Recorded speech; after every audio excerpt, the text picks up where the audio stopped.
Hey, what's up, colorful world? Stafford Tiger, and today we're going to be talking about the downfall of music videos, and this is scene five, not 10, but five. I'm just have two hands up, but five of Stafford Tiger's Musical Mania TV. And what I mean by downfall is music videos haven't really fallen down because they're still on. Obviously, I watch them. I wake up to them. I watch them every single morning. I watch them every single day while I'm moving around. But what I mean by downfall is how things have kind of transitioned over the years and changed and progressed and regressed, in my opinion. Um, so music videos came about, became really popular, I should say, in the 80s, which was when there was a specific channel, which is my favorite channel in the whole world besides BET, at one point, that dedicated and catered themselves to music videos. It was a place before reality TV where music videos was a thing. And I just absolutely love that channel. That is no other than MTV. MTV is absolutely and was absolutely amazing. But what really changed things over years, I feel like, was the internet. Now, I'm not complaining about the internet because the internet has been a very, very positive thing in our lives, depending on what we use it for. I have nothing against the internet, but when new things come along, it does kind of change or put some other things out of business, or it changes how we approach different things because there's a new form for us to conform to. So when we conform to that, sometimes we unconform to what was yesterday. I feel like part of why music videos have kind of been on a slight decline since the 2000s is because of file sharing, and places where you could get music for free. Like MP3. I remember that was a big thing. Oh, y'all, real quick. I remember I was looking, and many years ago, I think back in 2003, people were trying to get free music. So a lot of older artists that had been around since like the 80s and the 70s and before weren't pleased with the fact that their music was being bought for free online. So I remember Madonna, she had this voiceover for, I think it was for her album American Life. This was at that time. And when you download one of the songs of which you thought was a song from the track, it actually was her voice, and she was actually swearing at you. It was funny. I thought it was hilarious. I didn't think it was rude at all because my thing is, you pour your heart and soul into music. You want to get bang for your buck and you want to profit off of your labor. I thought it was the most absolute hilarious thing. People was talking about some, oh, that's rude. That's rude. Why would she say that? Look it up, y'all. It's hilarious. I promise you. You'll love it. I don't know if I would do that, but I thought it was funny. It works for her. Anyway, you don't mind I told that story, do you? Okay, good. So back on topic now. Streaming services. Streaming services came about actually before we even really realized it because streaming services like iTunes came around in the early 2000s as well, but we had to buy it. They also had music videos for sale because you guys remember the iPod? I didn't have an iPod until like the Apple stuff came out and became really popular, but the iPod was a way that we could watch music videos on the go. We didn't have to sit around and wait for a countdown on TRL on 106 in Park. We could watch whatever we wanted, when we wanted to. So it was a way for us to kind of enjoy things with a more easy access. So I feel like that played a part in how things changed over time. But for some reason, y'all, I don't know how y'all feel, the other true music lovers out here and people that love short film and visuals, but I'm very visual, and I miss those days where like me and my family members, my cousins and my friends and things like that, how we would sit and we would watch TRL, we would watch 106 in Park together, and we would sit up and watch the premiere or world premiere. You guys remember Access Granted for BET? When that left, I was like, what happened to Access Granted? And then the behind the scenes and the making of the videos and stuff, we used to watch all of that. And I just thought that it was the most incredible thing because it was another way for us to all come together, because music does simply bring people together. And then we would go to school and we'd be in the classrooms talking about, the new music videos that just came out and stuff. I feel like that's been lost, and that's what kind of inspired this scene that I wanted to do.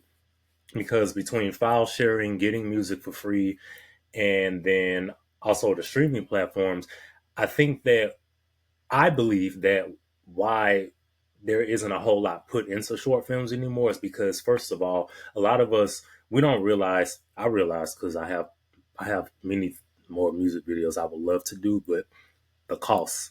It costs a lot of money. And if record labels and artists are not generating the revenue that they need from a specific thing that they're doing, then what happens? It either goes away or you kind of downgrade. And I think that's why now music videos, I still see some really great short films, but a lot of stuff is just very like simple now. It's simple and it seems like it looks like it's something that they filmed in like a day or two. And you still have those music videos where they put their heart and their soul into every dance move, every scene, every outfit. It's 20,000 scenes and frames and things like that. And it's really cool, but it's kind of like, you put all your heart and your soul into it for it to just come and go, and you don't really want it to come and go. You want it to stay and stand the test of time. And I think that in this age we live in now, it's really hard to do that. And that's what I mean earlier when I said the downfall of music videos. I wasn't saying like, oh, music videos are just out, but we don't treat visuals like we should or like we used to. And I feel like visuals are a way for an artist, besides going paying 100 and something, 120 or three, four, $500 for a concert ticket. Music videos and short films are a way for us, the artists, to express ourselves and to connect with you. It's a way for us to connect with you. It's like a mini movie. You're watching our hearts open up. You're seeing into our souls. You're seeing the creative vision that we had. You're seeing the basically you're seeing the lyrics come to life. That's why there's a lot of acting going on and a lot of like you lip sync, yeah, but the movements and the facial expressions and the costumes, there's nothing like it. You know, one music video that comes to mind, and it's actually a comical one, a recent one of today, of this time we live in now, was No Guidance with Chris and Drake. That was a short film. If you guys ever saw that music video, that wasn't just a simple music video. That was something that was strategically planned. You had extras, you had dialogue, you had acting, you had, comedy. You had all of that stuff in one. And that was a way for them to express their character, express their personality, and to just be silly and have a good time. Music videos are nothing but a short movie. And I think now with having the internet, then having streaming, and then having places like Instagram, because before Instagram, we had a platform called Vine when I was in high school. And we had Vine, and then we had Instagram, and then Instagram started having, you could do like reels and clips and things like that. And it was just one thing after the next. And then now we have TikTok.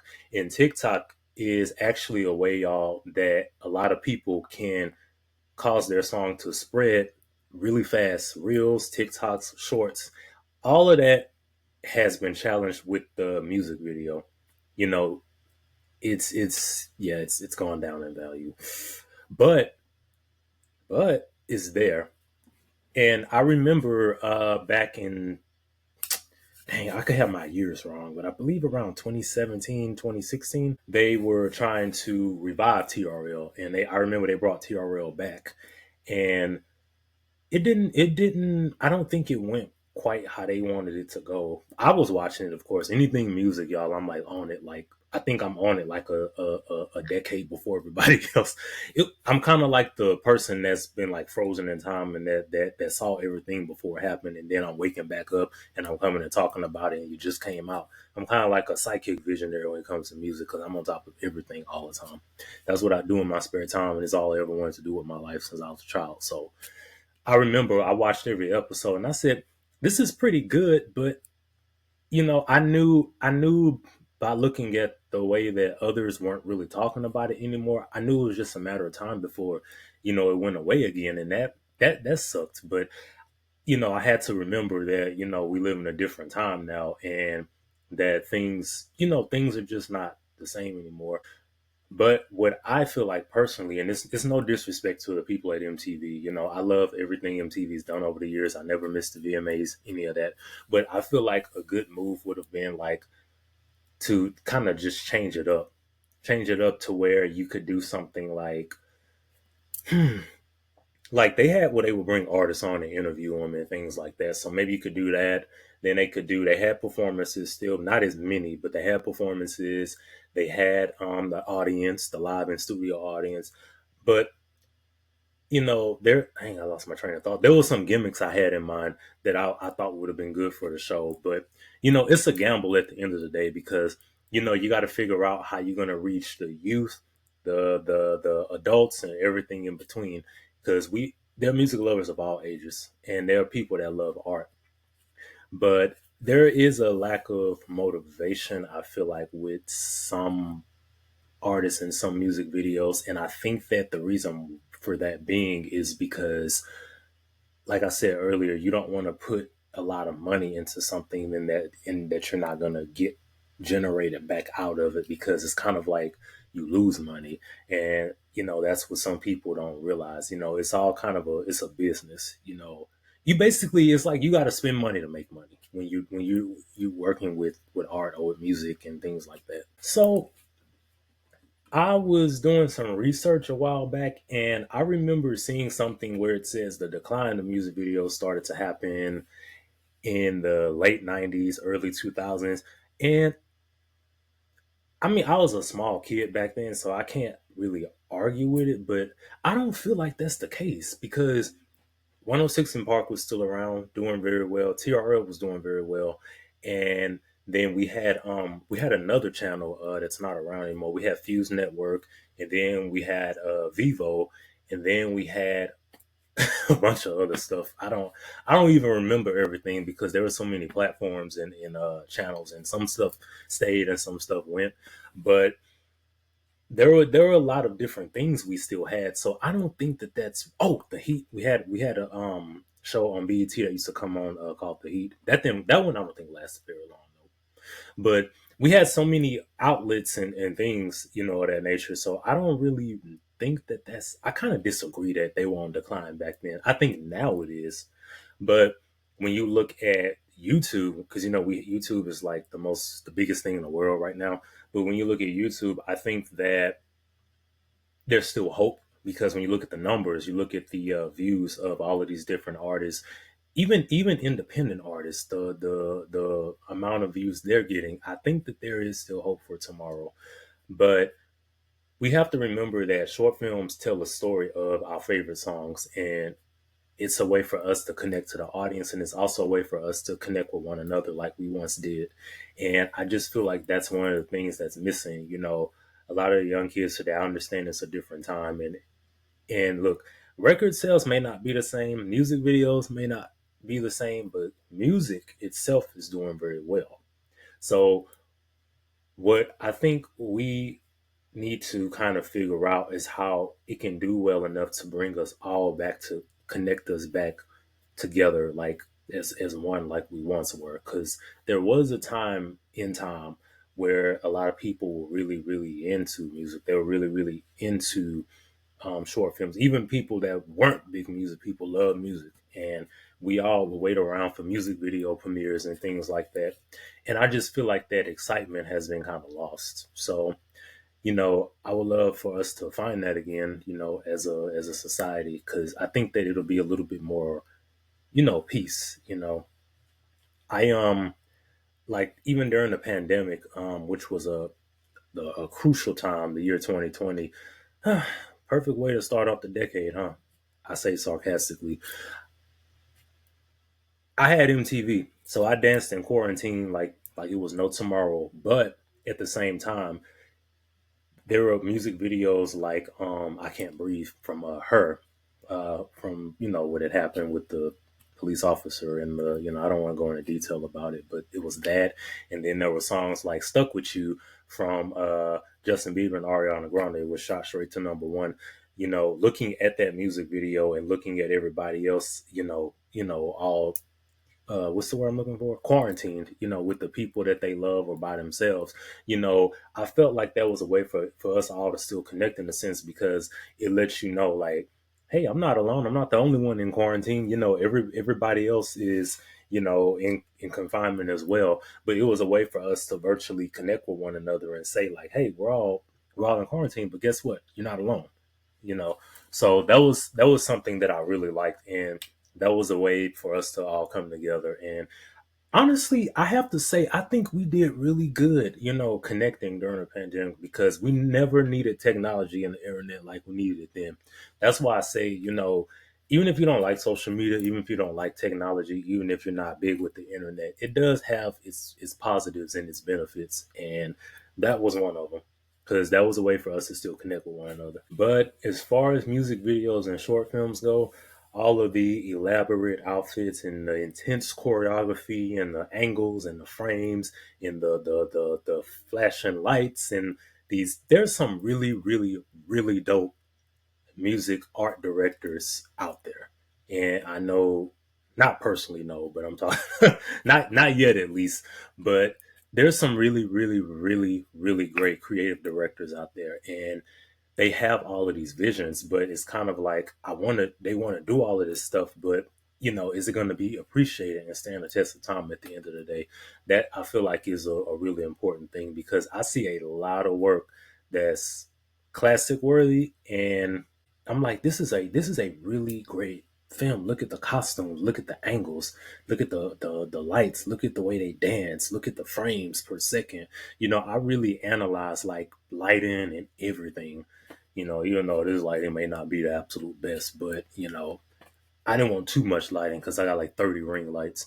But I pay attention to detail. Like when I did my very first music video for Techno Godfather, I was like on top of everything. I re-examined the lyrics, which I wrote. I went through each frame of the song, the lyrics, and I'm like, okay, so I want to wear this on that part. I want to wear this, and I learned some choreography at the last minute and put it into the music video. I knew when to stand up, when to sit down. It was a whole thing. And my music teacher, who's an artist herself, and my cousin, who's a dancer, helped me with my vision. But I think that they probably thought it was something wrong with me because I was like all over the place and I hadn't eaten shit because I was like, this has to be perfect. This has to be right. I want to do this. This has to be perfect. I was very pleased with the way it turned out. It was everything that I ever could imagine. But I get kind of overly stimulated sometimes when it comes to making like music and when I was doing my music videos and things like that because I know exactly what I want.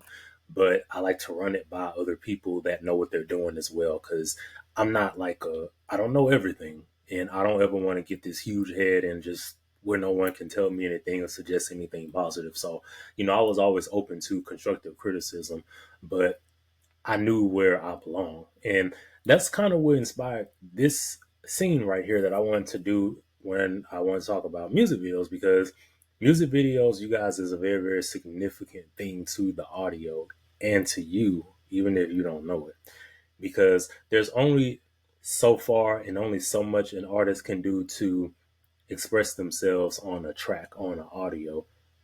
But when you see it, you're like, wow, this makes a lot of sense. This makes a lot of sense. It's like, seeing them in concert in a sense, but they're not really there. They're on TV.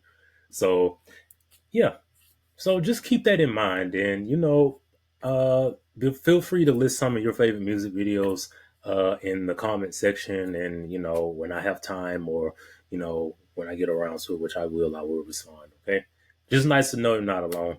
So thank you to y'all, and don't forget to go out into the world and don't be a moment, be a lifetime. Okay, so try to be a music video that stands the test of time. Wait, did I say that right? I don't know. All right. Much love.